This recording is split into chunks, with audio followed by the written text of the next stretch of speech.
કે એક વૃદ્ધ બા હતા. વર્ષો પહેલા અંધારિયો યુગ હતો અને આ બા હતા એ દરજીનું કામ કરતા હતા. એક વખત રાત્રે એ ગામની ચોકની અંદર અંજવાળું હતું અને ત્યાં વાંકા વાંકા કંઈક ગોતતા હતા. ગામના યુવાનો ત્યાંથી પસાર થયા. એણે પૂછ્યું, બા શું શોધો છો? એટલે બાએ કહ્યું કે મારી સોય ખોવાઈ ગઈ છે. એટલે યુવાનોએ કહ્યું, અમે મદદરૂપ થઈએ. એટલે બા કે સારી વાત છે, હું તો વૃદ્ધાવસ્થા આવી ગઈ છે મારી, અને વાળવામાં તકલીફ છે. સરસ વાત છે, તમે મને શોધવામાં મદદરૂપ થાવ. ખૂબ 5-10 મિનિટ બધાએ પ્રયત્ન કર્યા પણ ક્યાંય સોય મળી નહીં. એટલે બાને ફરીથી પેલા યુવાનોએ પૂછ્યું કે તમને એક્ઝેક્ટ ખબર છે ક્યાં ખોવાણી છે? એટલે બા કે હા. તો તમે એક્ઝેક્ટ આપો ને તો ખબર પડે કે આપણે એ જ જગ્યા ઉપર શોધવાની. એટલે બાને પૂછ્યું તો બા કે મારી ઝૂંપડી છે ને એની અંદર ખોવાણી છે. તો પહેલા લોકો તો હસવા માંડ્યા કે ભાઈ બા તમારી ઝૂંપડીમાં સોય ખોવાણી, તો તમે અહીંયા ગામના ચોકમાં કેમ ગોતો છો? એટલે બા કે અહીંયા અંજવાળું છે ને એટલે અહીંયા અંજવાળું છે એટલે કે હું ગોતું છું. તો ઓલા બધા દાદા જે બધા યુવાનો હતા એણે એવું કીધું કે બા તો તમે મૂર્ખ કહેવાઓ, અંજવાળું હોય એની અંદર ન મળે. કદાચ અહીંયા સૂર્યનારાયણ બપોરના મધ્યાહનના તપતા હોય ને તો અહીંયા તમારી સોય નથી ખોવાણી, એટલે તમને અહીંયા નહીં મળે. તમારી જ્યાં ખોવાણી છે ને ત્યાં જ તમને મળશે. તો એ બાએ એવું કીધું કે તો હું એક મૂર્ખી ન કહેવાઉં, મારી સાથે ઘણા બધા લોકો મૂર્ખ્યા કહેવાય. એટલે કે કેમ? એના જેમ સોય ઘરની અંદર ખોવાણી છે ને તમે બહાર ગોતો છો, એવી રીતે તમારા ઘરની અંદર સુખ શાંતિ અને તમારી સમૃદ્ધિ છે ને, તમારું ઘરનું જે આંતરિક સુખ છે ને એ આપણા પરિવારની અંદર અને આપણા ઘરની અંદર ખોવાયું છે ને આપણે જગતના ચોકની અંદર ગોતવા નીકળ્યા છીએ. આ તકલીફ અહીંયા થાય છે. પછી આપણને બહારથી એમ લાગે પ્રકાશ હશે અહીંયા ગોતીએ, પણ ત્યાં કાંઈ છે નહીં. ત્યાં ક્ષણિક સુખ મળે, પણ જે સાચું સુખ આપણા પરિવારની અંદર, આપણા કુટુંબની અંદર, આપણા 2-5 જે પ્રિયજનો છે એની વચ્ચે હોય એવું સુખ આ દુનિયાની અંદર ક્યાંય પણ એક પણ ખૂણામાં નથી. પાછા આપણે આવ્યા વિષ્ણુ પુરાણની અંદર ખૂબ મજાની કથા છે સમુદ્ર મંથન. અને સમુદ્ર મંથનને હું મારી દ્રષ્ટિએ મનોમંથન જેવું રાખું છું. જેમ સમુદ્ર મંથનની અંદર કેમ દેવો અને દાનવો હતા, એની જેમ આપણા મનની અંદર સકારાત્મક અને નકારાત્મક વિચારો છે. આપણે અહીંથી કૂદકો મારવો હોય ને તો પહેલો વિચાર આવે કે મારી જાઓ, પાછો બીજો વિચાર આવે કે ના પગ ભાંગશે, નથી મારવો. થાય છે ને ઘણી વખત કોઈ પણ કામની આપણે શરૂઆત કરીએ એટલે 2 વિચાર આપણા મગજની અંદર આવે, એક સારો આવે ને એક નબળો આવે. સૌથી પહેલું એની અંદરથી જે 14 પદાર્થો નીકળ્યા હતા ને એ આપણને જીવન જીવવાની કળા શીખવે છે. જો તમે વિદ્યાર્થી હોય તોય ભલે, જો તમે આદર્શ ગૃહિણી હોય તોય ભલે, આદર્શ માતા હોય તોય ભલે, આદર્શ ઉદ્યોગપતિ હોય તોય ભલે, કે પછી આદર્શ પરિવારના મોભી હોય તોય ભલે. આ 14 રત્નોની કથા છે ને ખૂબ મજાની તમને કહાની, તમને એની જે વાર્તાઓની અંદરના જે પ્રાસંગિક છે ને એ તમને મજાનું શીખવે છે. સૌથી પહેલું હતું હળાહળ ઝેર. ઝેર છે એ જીવનની અંદર નકારાત્મકતાનું પ્રતીક છે. ઘણી વખત કોઈ સ્થળ હોય ત્યાં તમે જાઓ ને તોય તમને ખરાબ વિચારો આવે. ઘણી વખત કોઈ તમે માણસની બાજુમાં બેસો ને તોય તમને નકારાત્મક વિચારો આવ્યા કરે. અને એ નકારાત્મકની અંદર આપણે આજની તમે કંકોત્રી જોઈ, આપણું જે સ્નેહ મિલનનું કાર્ડ છે એ તમે જોયું? હા કે ના? ધ્યાનથી જોયું? એમાં જે પહેલું પેજ છે, સૌથી પહેલું પેજ, એમાં કયા 2 મહાનુભાવોના ફોટા છે? ડાબી બાજુ સરદાર વલ્લભભાઈ પટેલ ઊભા છે અને જમણી બાજુ સ્વામી વિવેકાનંદ ઊભા છે. સ્વામી વિવેકાનંદ એવું કહે છે કે તમે કોઈ પણ કાર્યની શરૂઆત કરશો ને એટલે હંમેશા આ દુનિયા તમારો વિરોધ કરશે, તમારી ઉપર હસવાનું ચાલુ કરશે, અને જો તમે એમાં સફળ ગયા તો શું કરશે? તમારી માટે ફટાકડા ફોડશે. તમે કોઈ પણ કાર્યની શરૂઆત કરો ત્યાંથી તમે પરિણામ આવે ને ત્યાં સુધીમાં આ સમાજ છે તમારી ઉપર હસશે અને છેલ્લે તમને કોંગ્રેચ્યુલેશન્સ કહેવાય આવશે. તમે શફીન હસન ઓળખો છો? સૌથી યંગેસ્ટ અને સૌથી નાની ઉંમરનો 21 વર્ષની ઉંમરે યુપીએસસી એક્ઝામ પાસ કરીને આપણા ભારતની અંદર એ ભાવનગરનો, આપણા ગુજરાતની અંદર એ આઈપીએસ અધિકારી બન્યો છે. એ વ્યક્તિએ એવું કીધું હતું કે જ્યારે હું 17-18 વર્ષનો હતો અને ત્યારે હું યુપીએસસીની તૈયારી કરતો હતો ત્યારે આખા ગામે મને એવું કીધું હતું કે તું મધ્યમ પરિવારમાંથી આવે છે એટલે તારે ભણવું જોઈએ, કોઈ નોકરી કરવી જોઈએ અને પરિવારને મદદરૂપ થવું જોઈએ. તારા યુપીએસસીના ધંધા ન કરાય, એની અંદરથી કોઈ પાસ થતું નથી. અને આવા વ્યક્તિઓ હતા, એ વ્યક્તિને અંદરથી સેલ્ફ મોટિવેશન મળ્યું કે આ લોકોએ મને એમ કીધું છે ને કે કોઈ પાસ નથી થતું એટલે મારે પાસ કરીને જ બતાવવું છે. અને એ વ્યક્તિ યુપીએસસીની અંદર આપણા ભાવનગરનું નાનું એવું ગામ અને ખેડૂતનો દીકરો શફીન હસન પાસ કરે છે અને એ લોકો તેના ઘરે જઈને સૌથી પહેલા ફટાકડા ફોડે છે. નકારાત્મક આપણને કોઈ એમ કે તું આ નહીં કરી શકે, you can't do it, then you do it. કોક એમ કે નહીં થાય એટલે ત્યારે કરી બતાવીને મજાવાની મજા જે છે ને એ અલગ મજા છે. શું આવશે પણ આપણે એને ધકેલીને આગળ વધવાનું છે. એના પછી જે બીજો પદાર્થ નીકળ્યો હતો એનું નામ છે કામધેનુ ગાય. ગાય શું આપે? દૂધ આપે. એની મુખ્ય પ્રોડક્ટ છે દૂધ. અને દૂધ આપણે એવું કહીએ છીએ કે સૌથી શ્રેષ્ઠ કહેવાય. અને ગાયનું દૂધ હોય ને એ સૌથી ગુણવત્તામાં પણ સારું કહેવાય. અને ગાયનું દૂધ છે એ વિચારોની શુદ્ધતાની સાથે મેચ થાય છે. ગાયના દૂધમાં જે શુદ્ધતા છે ને, એવું તમને આ કથા એવું શીખવે છે, આ પરિબળ એવું શીખવે છે કે આપણા વિચારો છે ને એની અંદર પણ શુદ્ધતા હોવી જોઈએ. કેટલા લોકો એવા છે કે જેના ઘરની અંદર પાણી આવે છે, અથવા તો ગોળામાં તમે પાણી ભરો છો તો એ કોઈ ને કોઈ રીતે ગળાઈને આવે છે. કેટલા લોકોના ઘર એવા છે કે ક્યાંક ને ક્યાંક તમે પાણી ઉકાળો છો, ફિલ્ટર કરો છો, ગાળો છો, અથવા તો કેન વોટર હવે તો આવી ગયું છે આપણું, એનાથી અદ્યતન ટેકનોલોજીનું ફિલ્ટર. કેટલા લોકોને ત્યાં પાણી ગળાય છે?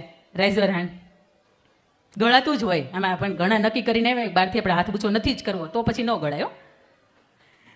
હવે તમે પાણી એટલા માટે ગાળીને પીવો છો કે એ દૂષિત પાણીથી આપણું શરીર છે એ દૂષિત ન થાય, એ રોગિષ્ટ ન થાય એટલા માટે. પણ કોઈ પણ વિચાર જ્યારે મગજની અંદર આવે ત્યારે આપણે એવું વિચારીએ છીએ કે ખરાબ વિચાર મગજની અંદર આવશે તો આપણું મન પણ ખરાબ થશે. આવો વિચાર આવે છે આપણને? વિચારોની હંમેશા શુદ્ધતા હોવી જોઈએ. એના માટે એક નાનકડી એક મારે વાત તમને કરવી છે કે મનને તમે જેવું આપો ને એવું થાય. ફોર્ચ્યુન 500 એક મેગઝીન છે કે એની અંદર અનલિમિટેડ પાવર નામનું એક પુસ્તક છે. અને એ પુસ્તકની અંદર એક મજાનો પ્રસંગ લખ્યો છે. પ્રસંગ કંઈક એવો છે કે એક અમેરિકાની અંદર એક કેદી હતો અને એની ઉપર એક સંશોધન કરવાનું હતું. એટલા માટે એ વ્યક્તિને મૃત્યુદંડ આપ્યો હતો અને એ વ્યક્તિને ઇલેક્ટ્રિક કરંટથી મારવાનો હતો. અને છેલ્લે એ વ્યક્તિને એવું કીધું કે અમે તને ઇલેક્ટ્રિક કરંટથી નહીં પણ સાપનું તને ઝેર કવડાવવાના છીએ અને ઝેરથી તારું મૃત્યુ થવાનું છે. એટલે પેલા વ્યક્તિને 7-8 દિવસની વાર હતી. રોજ એને કહેવામાં આવે કે તારું મૃત્યુ ઝેરથી થવાનું છે, તને સાપ કરડાવવામાં આવશે. એટલે એ વ્યક્તિ અંદરથી સતત ડર્યા કરે. એના મનની અંદર એક જ વિચાર જાય કે મારું મૃત્યુ આ લોકો એક પણ રીતે નહીં આપે અને મને સાપ કવડાવીને મારું મૃત્યુ આપશે. 1-2 દિવસ, 3-4 દિવસ, 5 દિવસ, એમ 6 દિવસ વીત્યા અને 7મા દિવસની સવાર પડી એટલે ભાઈને બેસાડ્યો પટાંગણમાં. સામેથી એ જે ટોપલી હતી એની અંદરથી એ મહાભયાનક સાપ હતો એને ખોલ્યો અને એને કહ્યું કે જો તું જોઈ લે સાપ, પણ તને પીડા ન થાય અને તને તકલીફ ન થાય એટલા માટે અમે તારી આંખ ઉપર પટ્ટી બાંધી દઈએ છીએ, પણ એ સાપ છે એ તને કરડશે અને તું ચિંતા ન કર, એક ક્ષણે તું મરી જઈશ. એટલે પેલા વ્યક્તિને મગજથી સતત એવું થઈ જાય, પણ એ થોડીક વાર થાય છે, આંખની પટ્ટી બંધ થઈ જાય છે. એટલે એ જે સાપ બહાર નીકળ્યો હોય એને હળવેકથી બંધ કરી દેવામાં આવે ટોપલીમાં અને એ વ્યક્તિને માત્ર ગ્લુકોઝનું ઇન્જેક્શન ભર્યું હોય અને એના પગ પાસે 2-4 વખત ટચ કરવામાં આવે છે. એ વ્યક્તિને કાર્ડિયાટ્રિક એટેક આવે છે અને તડફડીને વ્યક્તિ ત્યાં ત્યાં મૃત્યુ પામે છે. એ વ્યક્તિનું પોસ્ટમોર્ટમ થાય છે અને પોસ્ટમોર્ટમની અંદર એવું સાબિત થાય છે કે આ વ્યક્તિને કાર્ડિયાટ્રિક એટેક તો આવ્યો હતો, હૃદયનો હુમલો તો આવ્યો હતો, પણ સાથે સાથે એના શરીરની અંદર ઝેર પણ જોવા મળ્યું હતું. આ મગજની તાકાત છે. તમે મગજને જે આપો ને એ શક્ય છે. એટલે જ માટે મેં તમને કીધું કે આ એકે વાતનો ગપ્પો નથી. આ ફોર્ચ્યુન 500 એટલે વિશ્વની ટોપ સૌથી શ્રેષ્ઠ 500 કંપની હોય અને એમાંથી જે એના જે કર્મચારીઓ હોય એને જે બોધપાઠ આપવાનો હોય અને એ જે પુસ્તકો સિલેક્શન કરીને આ એમાંનું એક પુસ્તક છે અનલિમિટેડ પાવર. એ વ્યક્તિના શરીરની અંદરથી આ તમને ઝેર નામનું તત્વ મળ્યું એ કેવી રીતે મળે?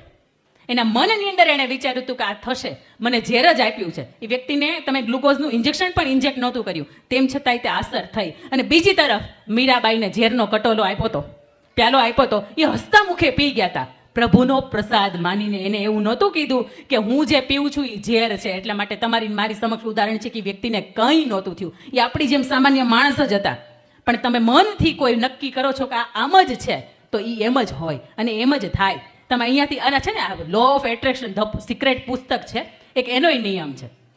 જે વિચારો નહીં થાય, તમારામાં તાકાત હોય ને તો આ તમે બહુ શ્રદ્ધાથી વિચારી જોજો કે 1 વર્ષની અંદર મારે આંગણે 4 વ્હીલર બહુ ટોપ મોડેલની ગાડી આવે. એના માટે તમારે સતત કટિબદ્ધ રહેવાનું. રોજ પોતાની જાતને એમ કહેવાનું કે જે તે સમયે હું આ 4 વ્હીલરની અંદર હોઈશ. એ હોવ તમે. કારણ કે law of secret, law of attraction એવું કહે છે કે તમે જેવું વિચારો ને એવું થાય. એના પછી ત્રીજી વાત છે, ત્રીજો પદાર્થ નીકળો, એનું નામ હતું ઉચ્ચ શ્રવા ઘોડો. ઘોડો છે એ સખત મહેનતનું પ્રતીક છે. તમે કોઈ પણ બીજા પશુ પક્ષીઓ જોયા હશે તો એ બેઠા હશે ને, આરામ કરતા હશે, પણ ઘોડાને ક્યારે તમે બેઠેલો જોયો? આપણી ઓફિસની અંદર, ઘરની અંદર આપણે 7 ઘોડા દોડતા હોય એવો ફોટો કેમ લગાવીએ છીએ? કે આપણું નસીબ છે, આપણી પ્રગતિ છે એ પણ દોડતી રહે. વિદ્યાર્થીઓ માટે મારે ખાસ કહેવું છે કે આપણા પાટીદાર સમાજનો દીકરો ગયા વર્ષે કાર્તિક જીવાણી આપણા સુરતનો કેટલા ઓળખે છે? હા, હવે એની ખાસિયત હું તમને કહું. એ વ્યક્તિએ, હું ઘોડા જેવી પરિશ્રમની વાત કરું છું ખાસ વિદ્યાર્થીઓ માટે, કે પરિશ્રમ કેવો હોય. કાર્તિક જીવાણી, આપણા પાટીદાર સમાજનો દીકરો, યુપીએસસી નો જ્યારથી શરૂઆત થઈ, એટલે આપણે આઈપીએસ ને આઈએએસ ને જે બનાવે ને એ સંસ્થાનું નામ છે, પરીક્ષાનું નામ છે યુપીએસસી. એની જ્યારથી શરૂઆત થઈ ત્યારથી આજ સુધીમાં ટોપ 10 ની અંદર એક પણ ગુજરાતી વ્યક્તિ આવ્યો નહોતો. આ વ્યક્તિએ 17 થી 18 કલાકની મહેનત કરી અને આખા ભારતની અંદર 8મા ક્રમે આવ્યો આપણો પાટીદાર સમાજનો દીકરો, અને આઈએએસ કેડર એને પ્રાપ્ત થઈ. આ ક્યારે થાય? ઊંઘની અંદર પણ સતત તમારે ઘોડાની જેમ દોડવું પડે. અને બીજું મારે તામિલનાડુની ખાસ દીકરીઓ માટે વાત કરવી છે. આજના સમયમાં આપણે દીકરીઓને છે ને રીલ્સ જોવાનું ચાલુ થઈ ગયું છે. લિપસ્ટિક લગાવવાનું, હાઈ હીલની સેન્ડલ પહેરવાનું, પાછી નવું જે પણ આવ્યું હોય એમાં આપણે મોટા વરાછામાં બધું દેખાય જ આવે. આમને ખાલી રોડ ઉપરથી નીકળ્યા હોય તોય દેખાય કે આ નવું કંઈક આવ્યું છે. તામિલનાડુની એક દીકરીની વાત કરવી છે. એનું નામ હતું નાગરત્ના. એના મમ્મી ભીખ માગવાનું કામ કરે. એક વખત બરાબર સાંભળજો. એના મમ્મી ભીખ માગવાનું કામ કરે મંદિરની બહાર બેસીને. એના પપ્પા દારૂડિયા. આવી પરિસ્થિતિની અંદર ગવર્મેન્ટ સ્કૂલની અંદર એ દીકરી વિધાઉટ ટ્યુશન ભણે છે અને રેકોર્ડ બ્રેક આજ સુધીમાં તામિલનાડુની અંદર 98.97% એક પણ વિદ્યાર્થી પાસ નથી. ધોરણ 12 ની અંદર આ દીકરી શનિ રવિ ભીખ માંગવાનું કામ કરે અને સોમથી ગુરુ ને શુક્ર આટલા દિવસ સખત તૂટી જાય એટલી 15, 20, 25 કલાક સુધીની દિવસની અંદર મહેનત ડબલ કરે કે આવતા દિવસોમાં મારે ભીખ માંગવા જવાનું છે. શનિ ને રવિ માતાની સાથે પોતે ભીખ માંગતું હોય અને એ વ્યક્તિ તામિલનાડુની અંદર પ્રથમ ક્રમાંકે ધોરણ 12 ની અંદર આવે છે. આ વિચારી ન શકીએ કે આપણે આ તાકાત ક્યાં છે. આપણી પાસે તો ખૂબ ભૌતિક સગવડતાઓ આપણે મા બાપે આપી છે. સ્કૂલે જવું હોય તો આપણે ચાલીને નથી જવું પડતું. બહુ નજીકમાં હોય તો વાત અલગ છે. બાકી આપણા માટે જવાની, આવવાની, આપણને વાંચવાની, આપણને સરસ જમાડવાની બધી તકલીફ આપણા મા બાપ ઉઠાવે છે. મા બાપ આપણા માટે ઘોડા જેવો શ્રમ કરે છે. તેમ છતાં આપણે વળતર આપી. આ વળતર એને આપવાનું છે. આપણે તો ઘોડા જેવી મહેનત કરવાની છે, પણ સાથે સાથે આપણા મા બાપે આપણી ઉપર જે મહેનત કરી છે મહેનતનું વળતર. ત્રીજું, ઉચ્ચ ચલા ઘોડો, આપણે એની વાત કરી સતત દોડવાનું, સતત મહેનતનું પ્રતીક છે. અને ચોથું, ઐરાવત નામનો હાથી. હાથીનું એક એવું બતાવે છે, હાથી છે એ સ્થિરતાનું, ધીરજનું. એવું કહે છે કે વિદ્યાર્થી હોય તો ભલે અને ઉદ્યોગ સાહસિક હોય તો ભલે અને ઘરની ગૃહિણી હોય તો ભલે, કોઈ એક કામની અંદર નિષ્ફળ થાવ તો હાર માનવાની નથી. 1000 વાર એક નાની એવી કીડી હોય ને 1000 વાર પડે છે અને તેમ છતાંય દાણો લઈને ચડે છે. લહેરો से डरकर नौका पार नहीं होती, कोशिश करने वालों की कभी हार. चीड़ी गिरती है, उछलती है, फिर गिरती है, हर बार उनकी मेहनत बेकार नहीं होती, कोशिश करने वालों की कभी हार नहीं होती. एक वक्त विषयમાં ફેલ થાય તો તમારા માટે ઓપ્શન છે, પરીક્ષા આવે છે. હેલો ઓપ્શન છે એક વર્ષ. હેલો કદાચ ઘર પરિવારમાં તમે કોઈ સાસુ તરીકે કે કોઈ વહુ તરીકે તમારો સંબંધ નિભાવવામાં ફેલ થયા છો તો તમારા માટે સુધારવા માટેનો એક નવો સમય આવે છે. કોઈ ઉદ્યોગ સાહસિક માટે કોઈ ફેલ થયા છો તોય તમારા માટે એક સમય આવે. તમે મેં જે કપડાં પહેર્યા છે ને એ જે સિલાઈ મશીનની શોધ સેમ્યુઅલ હોલ નામના વ્યક્તિએ કરી. એ વ્યક્તિ 9 વખત ધંધાની અંદર ફેલ ગઈ હતી. કેટલી વખત આપણે અહીંયા, હું એવું માનું છું કોઈ પણ એવું નથી બેઠું કે 9 વખત એક ડે કોઈ પણ નવા ધંધા કરે ને એમાં ફેલ જાય છે. કોઈ 9 ધંધાની અંદર ફેલ ગયા હતા, તેમ છતાં એની અંદરની ધીરજ હતી ને એ ટકી હતી. 10મો ધંધો શરૂ કર્યો અને સિલાઈ મશીનની શોધ કરી. આજે આખું વિશ્વ છે ને એ સિલાઈ મશીન ઉપર આધારિત છે. અને એના પછીનું મારે તમને આ ઉદાહરણ આપવું છે કે લાઇટના શોધક કોણ? Thomas Alva Edison. આપણે ભણવામાં આવતું. હવે થોમસ આલ્વા એડિશનના જીવનનો એક મજાનો પ્રસંગ તમને કહું કે સવારમાં ઉઠીને પોતે બ્રશ કરતા હતા અને ટીવી ચાલુ હતું. જોયું કે ટીવીની અંદર કોઈ ફેક્ટરી બળે છે એવા સમાચાર આવે છે. પછી ખબર પડી કે આ તો મારી જ ફેક્ટરીની વાત થાય છે. એટલે 5 વર્ષનો દીકરો અને હાથ મોઢામાં બ્રશ રહી ગયું અને ફટાફટ એક વોકિંગ ડિસ્ટન્સ હતો એ રહેતા હતા ત્યાંથી એની ફેક્ટરીનો. ત્યાં પહોંચ્યા અને ત્યાં જઈને જોયું તો બધું બળીને ખાક થઈ ગયું હતું, ભૂકો થઈ ગયું હતું. તેમ છતાં હું સ્થિત પ્રજ્ઞતાની ધીરજની વાત કરું છું.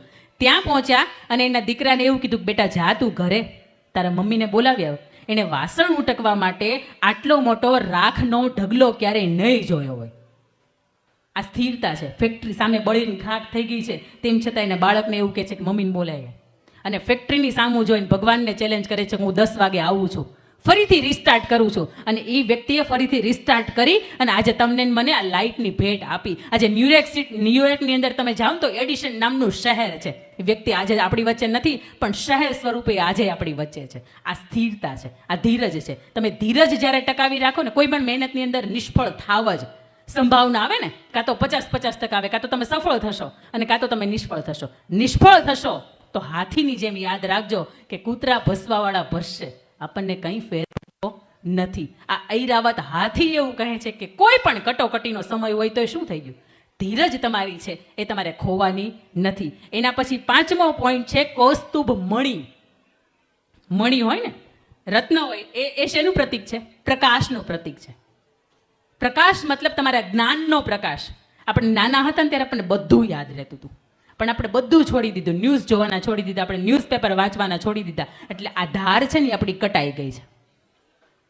ઘણા વર્ષો પછી આપણને એમ થાય કે આપણને તો ઘણું બધું યાદ રહેતું હતું, પણ હવે કેમ યાદ નથી રહેતું? પણ તમે એ ધારને ક્યારે ઘસી જ નથી.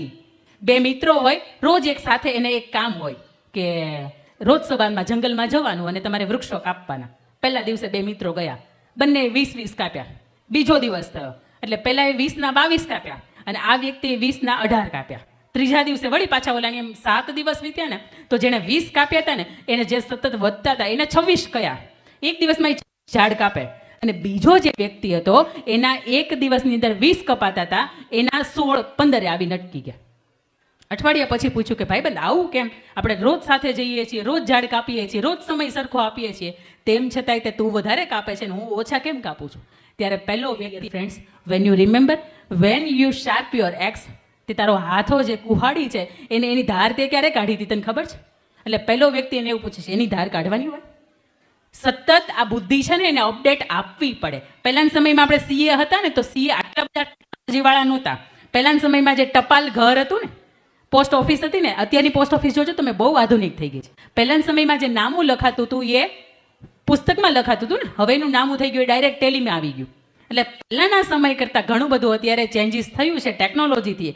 તો પહેલાના સમયમાં આપણી જે બુદ્ધિ હતી એની કરતાં સતત એને ઘસવી પડે અને એનો કુહાડાથી ધાર કાઢવી પડે. અને બીજું એની અંદર કૌસ્તુભ મણિ એમ કહે છે કે તમારી પાસે રહેલું જે જ્ઞાન છે ને એને સતત ફેલાવતા રહ્યો.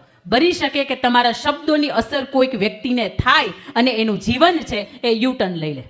કોઈ વ્યક્તિ ત્યાં જતી હોય ને તમે કઈ એમ કહો કે બેટા આવું કંઈક બન્યું હતું, હવે તારા ઉપર આધાર થાય કે તારે ત્યાં જવું કે નહીં. અને એ વ્યક્તિની અંદરથી સમજાય. હું ધોરણ 10ની અંદર હતી, મને પરફેક્ટ યાદ છે 55.54% રિઝલ્ટ હતું મારું ધોરણ 10ની અંદર, ગવર્મેન્ટ શાળાની અંદર, સુરતની અંદર, સરસ્વતી વિદ્યાલય ગૌશાળાની અંદર. એ રિઝલ્ટ આવ્યું. એ પછી મેં એક મેગેઝિન કહેવાય, મેગેઝિન વાંચ્યું હતું અને મેગેઝિનની અંદર આપણે સુરતના ડૉક્ટર શરદ ગાંધી છે, એમની પંક્તિ કંઈક એવી હતી કે 7 પગલાં ભરી લેવા દે, ચાંદ હવે દૂર નથી, વાદળ નડે કે વીજળી હવે પાછું વળવું મંજૂર નથી, પાંખો પણ છે, પવન પણ છે અને સામે ખુલ્લું ગગન પણ છે, આ સૂર્ય પણ જુએ છે રાહ તારી, માત્ર ચાંદ તારી મંઝિલ નથી. આ 4 લાઈન વાંચી હતી એ વ્યક્તિની અને એટલી બધી ટચ થઈ ગઈ કે ટોટલી 11મા ધોરણથી રિઝલ્ટ ટોટલી બદલી ગયા. જે 55% એક સમયે અટકી ગઈ હતી હું, એ પછી કોલેજ ફર્સ્ટની અંદર, કોલેજ ટોપ 5ની અંદર એ વ્યક્તિ આવતી થઈ ગઈ. ક્યારે? કોઈ વ્યક્તિ પાસે જ્ઞાન હતું, એણે ક્યાંક ને ક્યાંક સ્વરૂપે તમારા સુધી પહોંચાડ્યું અને તમારું જીવન બદલાણું. વિદ્યાર્થી તરીકે ખાસ મા બાપે આપણા કરતાં ઘણી દિવાળી જોઈ છે અને આપણને એમ કીધા હોય કે બેટા ન કરાય, તો એની સામે આર્ગ્યુમેન્ટ કરાય જ નહીં કે કેમ ન કરાય. એ ન જ કરાય કારણ કે એણે આપણને દિવાળીઓ જોઈ છે ને એનું ભાથું આપણને એવું કરાય. એના પછીની વાત છે કલ્પવૃક્ષ. કલ્પવૃક્ષ છે એ અનંત ઈચ્છાઓનું પ્રતીક છે. તમે કોઈ પણ કામ કરો એની અંદર તમે સંતોષ ન માનો. જે કરો તે બેસ્ટ કરો, જેટલું કરો એટલું બેસ્ટ કરો. તમે વિદ્યાર્થી બનો, ભણો તોય પણ બેસ્ટ રીતે ભણો. તમે કોઈ સારા હસબન્ડ બનો તમે તો પણ બેસ્ટ બનો. જે કરો તે બેસ્ટ કરો. એટલે કલ્પવૃક્ષ છે એ એવું શીખવે છે કે તમારા કાર્યની અંદર ક્યારેય સંતોષ ન માનો. એક વખત તમારે 90% આવી ગયા, જો તમને સંતોષ થઈ ગયો તો એ 92% સુધી નહીં જાય. એક વખત તમારી કમાણી વર્ષની 5-15 કરોડ થઈ અને તમને સંતોષ થયો તો એ 12 કરોડ સુધી નહીં પહોંચે. એના પછીનું હતું 7 રંભા નામની અપ્સરા. અપ્સરા એ લાલચનું પ્રતીક છે અને ખાસ અહીંયા યુવાન દીકરીઓ બેઠી છે ત્યારે મારે એમને કહેવું છે કે કોલેજની અંદર હો કે 11મા અને 12મા ધોરણની અંદર હો, એટ્રેક્શન થાય. આપણા અધૂરા રહી ગયેલા સ્વપ્નાઓ હોય, અધૂરા મોબાઈલની, આપણને સારા મોબાઈલની, સારી કંપનીની ઝંખના હોય, સારા બ્રાન્ડેડ કપડાં કે લિપસ્ટિકની ઝંખના હોય અને ક્યાંક આપણે ફસાઈ જઈએ તો બહુ મોટી તકલીફ થાય. આ લાલચ દુનિયાની અંદર ઘરની બહાર નીકળો ને એટલે ક્ષણે આવશે. તમે મને એક સરસ મજાનો જવાબ આપો કે 10મું ને 12મું વર્ષ હોય દીકરીનું અને એ દીકરીની શાળાની અંદર ગુડ ટચ અને બેડ ટચનું એને શીખવવામાં આવે, હા કે ના? જો 12 વર્ષની દીકરી ગુડ ટચ કોને કહેવાય બેડ ટચ કોને કહેવાય સમજી શકતી હોય તો આપણી 22 વર્ષની દીકરી ન સમજી શકે? ન સમજી શકે? સમજી શકે. પણ બેટા પોતાની જાત ઉપર કલંક લાગે, પોતાના ચારિત્ર્યને ગીરવે મૂકવું પડે, એ કામ નહીં કરતા અઠવાડિયા પહેલાનો તથ્ય પટેલનો કિસ્સો છે. રાત્રે એની સાથે જે દીકરીઓ હતી ને એ મા બાપને ખબર નહોતી કે મારે મા બાપની પોતાની દીકરીઓ ક્યાં છે. જ્યારે મા બાપને ખબર પડી ને ત્યારે હૈયા ફાટ રડ્યા હતા કે સાહેબ મેં મારી દીકરીઓને ભણાવવા મોકલી હતી, એને મેં પેઇંગ ગેસ્ટમાં મોકલી હતી. મા બાપે આપણી દીકરીઓ ઉપર ખૂબ વિશ્વાસ કર્યો છે અને એમાં દીકરીઓ જ્યારે 15 વર્ષની વય મર્યાદા વટાવે ને ત્યારે મા બાપને પૂછજો શાંતિની ઊંઘ નથી આવતી, એનું રીઝન આપણે છીએ. અને આપણે એમ કહીએ ને કે અહીંયા જાઉં છું આની સાથે જાઉં છું, તો દોસ્ત સમજજો કે તમે ત્યાં જ જવા જોઈએ, તમે ત્યાંથી જ નીકળવા જોઈએ. આ ભરોસો છે ને ટકાવી રાખજો. હમણાં પેલું સોંગ બહુ વાયરલ થયું છે ને, મારે ઘેરે લક્ષ્મીનો અવતાર, આપણને સાંભળવું ખૂબ ગમે છે, પણ સમજજો આ બાપને આંગણે તમે લક્ષ્મી બનીને આવ્યા છો. એ તમને જેમ દેવીને પૂજે છે ને એમ પૂજે છે. તમારાથી જરીકે આડાવડું એવું કામ ન થાય કે એની ઇજ્જતને, એની પ્રતિષ્ઠાને, એને પદને કલંક લાગે, ચરિત્ર છે એની ઉપર દાગ લાગે. અને આવી નાની નાની કોઈ લાલચની અંદર આપણે આવી જઈએ અને આજીવનનો પસ્તાવો થાય એવી લાલચને આપણાથી દૂર રાખજો. એના પછીનું આઠમું પદાર્થ જે છે એ નીકળે છે, એનું નામ છે લક્ષ્મી. લક્ષ્મી બે રીતે આવે ને લક્ષ્મીમાં સંપત્તિમાં ખૂબ ફેર. જે નીતિથી આવે ને એને લક્ષ્મી કહેવાય અને અનીતિથી આવે ને એને સંપત્તિ કહેવાય. અને નીતિથી આવી હોય ને એ આપણી 7 પેઢી હોય ને એ ઉજાળીને જાય, અને અનીતિથી આવી હોય ને 1 પેઢી તો ઉગાડે, બાકીની 6 પેઢી હોય ને એને ભોગવવાનું થાય. તમારી પાસે ભગવાનની દયાથી લક્ષ્મી આવી હોય તો વિચારજો કે લક્ષ્મી છે એ નીતિથી આવે છે કે અનીતિથી. અનીતિથી આવે તો ચેતી જજો, અને નીતિથી આવે તો એ લક્ષ્મીને કોઈ સારા માર્ગની અંદર વાપરજો. નામ છે વારુણી સ્ત્રી. વારુણી એટલે નશો. નશો શેનો હોય આ હું હંમેશા કહું છું, કહીશ જ તે. નશો શેનો હોય? ઉજળા કુળની પરંપરાનો હોય. આપણા બાપ દાદાએ સારા કામ કર્યા હોય તો નશો એનો હોય. આ દેશ માટે રાત દિવસ લડે છે, સરહદો જે વીર છે, વીર ગતિને પામે છે, નશો એનો હોય. નશો કૃષ્ણ જેવો સરસ મિત્ર હોય ને, નશો એનો હોય. નશો આ દેશ માટે જેને બેધારી તરવાર ચલાવીને વીરાંગનાઓ ખપી ગઈ, નશો એનો હોય. અને નશો આ જગતના દેશના જે વીર પુરુષો હતા, સત્પુરુષો હતા, મહાપુરુષો હતા, નશો એનો હોય. નશો ક્યારેય વ્યસન ન હોય. અને આજના પુરુષોની અંદર આ નશો ઘરી ગયો છે. કેટલા વ્યસન કરે છે, હા કે ના? એમાં વાગડીઓ